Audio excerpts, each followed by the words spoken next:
মাদ্রাসায় কত এতিম বাচ্চা আছে যাদের বাবাও নাই, যাদের মাও নাই।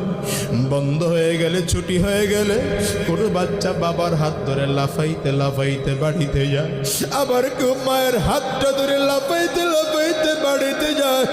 একদল আল্লাহর ছোট ছোট বাচ্চারা আছে,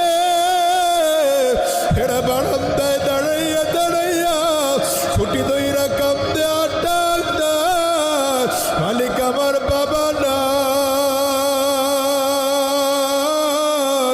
আমার তো মাওলা।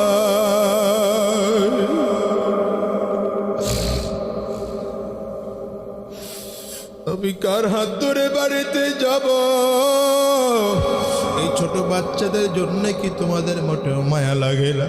এই ছোট বাচ্চাদের কাছে মাঝে মাঝে আইসো, ইয়েতিম বাচ্চার মাথার মধ্যে হাতটা বোনা একটু আদর কইর, মাঝে মাঝে ওদেরকে একটু সহযোগিতা কইর, ওদের খোঁজখবর জিজ্ঞাসা কইর রে যুবক। কারণ এই দুনিয়ায় আব্বা আম্মা যদি খুশি না হয় তাইলে আমার মালিক কিন্তু বেজার হয়ে যায়। আমার নবী কয় হুমা জান্নাতুকা ওয়া হুমা নারুক, বাবা মাই তোমার জান্নাত, আব্বা আম্মাই তোমার জাহান্নাম। সাবধান, আব্বা আম্মারে যদি বেজার করাও আমার মালিকও কিন্তু বেজার। আর আমার নবী কয় রিজার রাব্বি রিজাল ওয়ালিদাইন, আমার মালিকের যদি খুশি করতে চাও আগে আব্বা আম্মাকে খুশি করাও।